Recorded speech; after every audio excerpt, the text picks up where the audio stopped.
welcome to The Twist. I'm Erika Grey. And I'm Pravda. Welcome. Today, we're going to talk to you about a European Union initiative for the Middle East that is, what is it, Don? Is it shocking? It kind of is, actually. I'm going to tell you what a labor leader said. The international head of the labor unions, George Meany, during the Nixon administration, he was told that President Nixon would deliver the new economy. So George Meany, the crusty old labor union leader, said the following: "This is not the new economy. This is new. So what we're saying is old baloney and new baloney." The new baloney is this initiative, renewed partnership with the Southern Neighborhood, which basically takes off from what was called the Barcelona Declaration of 1995, which was really ambitious, Don, for its time. But it was, in a sense, ahead of its time. And of course, it failed with all of the conflict that's within the Middle East. But it was the idea that if they could help the major situations that all share, such as water, and they can address that, and they can address some of the economic, and that what they can do is they can get these nations to work together. Well, the Barcelona Declaration, it continued, but it didn't accomplish what they hoped. But now they've got a renewed plan, which is dun, dun, dun, dun, the renewed partnership with the Southern Neighborhood, a new agenda for the Mediterranean. And I think the thing that I noticed, Don, about it is it's almost this extension of they're wanting to take up the torch from the United States in telling other nations how they should live and spreading their brand of democracy. Did you get that feel from it as well?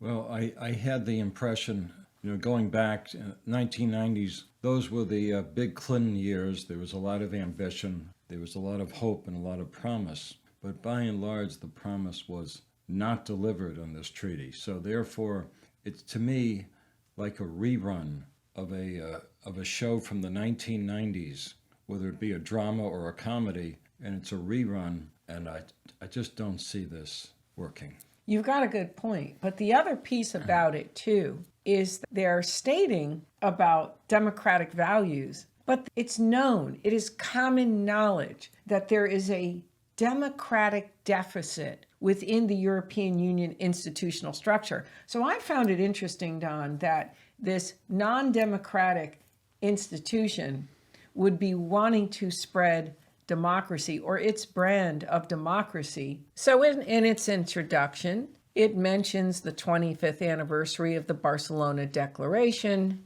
That reminds us that a strengthened Mediterranean partnership remains a strategic imperative for the European Union, as the challenges the region continues to face require a common response.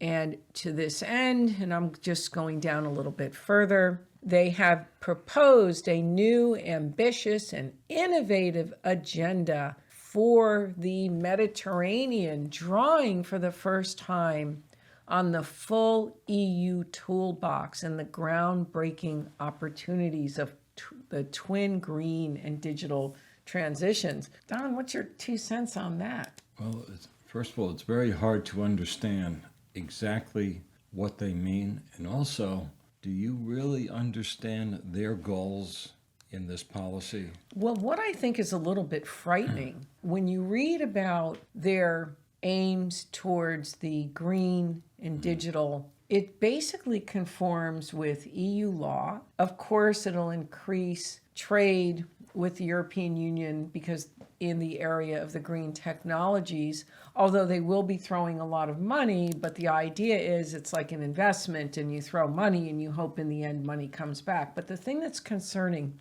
about this is we don't see any mirror policy by the U.S. Do you know any kind of policy like this that's being initiated by the U.S.? But what this does, it extends the sphere of the European Union, and it already has about 84 trade pacts versus the United States 20 trade pacts and record-breaking trade pacts. And now you've got this initiative which branches its tentacles into the Middle East region. You know the situation in the Middle East. You know about the differing issues with the countries. What's your thoughts on some of their proposals, Don?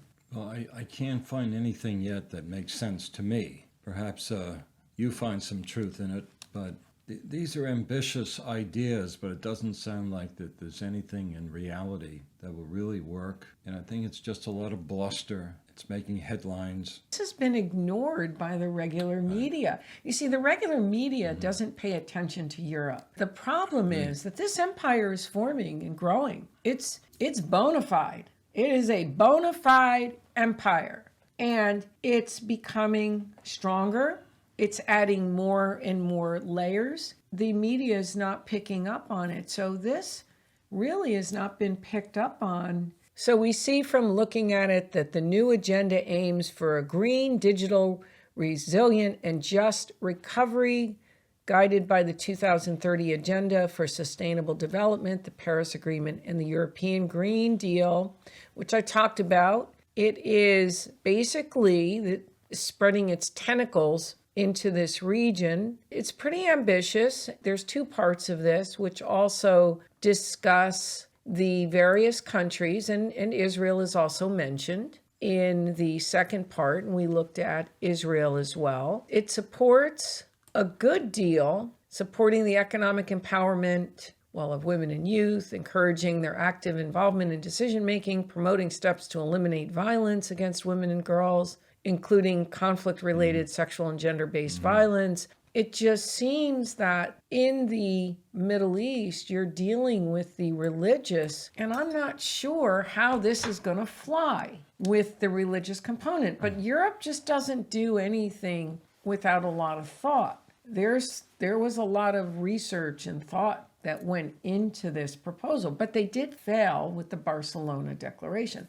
I think liberal democratic thought does not necessarily work because it does not pertain to custom and law from other nations. They have different outlook. They have different ideas than those at Columbia University or Harvard or Stanford. And perhaps they could use a few more ideas from a community college in the Midwest. But I think it's not looking very specifically at certain people with different values and ideas, customs. I agree with you. And let's not forget religion. Yes, and some religious extremism. It is not looking at any of that, Don. But what we need to highlight on this show is the ambition that this document relays, the aim that this document relays. And we're going to keep an eye on this to see if this succeeds or any level of it succeeds. I'm sure there are portions that are going to succeed because they're giving money. I know they're giving money to Jordan concerning a bridge, and they're giving money for various projects. And maybe, who knows, this might give the European Union some leverage in the countries in peace negotiations if it can help. But I think, like you, that it's touching on an area that you just can't see it having success. But it doesn't mean that all areas of this are going to fail. But I think the thing we need to highlight, Don, is the European Union's ambition. And there's this ambition to take up the torch now in the Middle East, in with Israel and the Palestinians, which we'll be talking about next in the next video.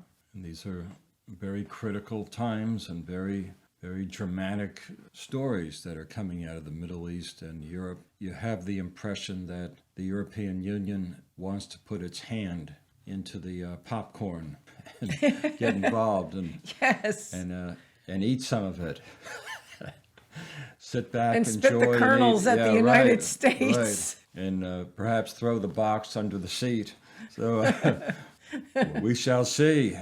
Yes, exactly. But we're in a changing order, and this is evidence. But this proposal actually was initiated not recently, but within the last year. But it's among other proposals that we will be covering. And it follows the theme of a Europe that's beginning to punch up to its weight, but nobody really paying attention. And in the meanwhile, you have the United States trying to maintain. Biden is up there and he's slipping away because the United States just is no longer in the position that it was. Well, America is formidable, but that so-called we are number one and we are the greatest nation on earth, it just does not seem to apply at this current time in history. No, not from what we're seeing, but I'm glad that we're reporting on decisions that are coming out of Brussels that are really pretty largely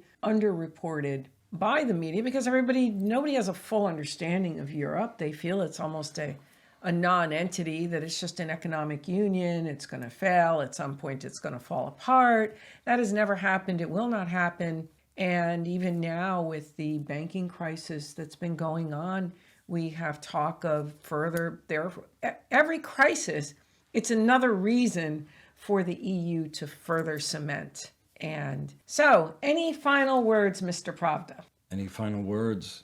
Wishing our audience a lot of joy at this time of year. And I have to say, if you're following the media now, you're reading newspapers, you're listening to the radio, you're listening to talk shows or the late night television shows, there's a lot of very worried people in this world. Oh, right yes. Now. Yes, absolutely. Well, folks, be sure to tune in for more. Check out our Amazon store. We may have some products that you like. We have our guest books in the store. And definitely subscribe. And until next time, stay tuned.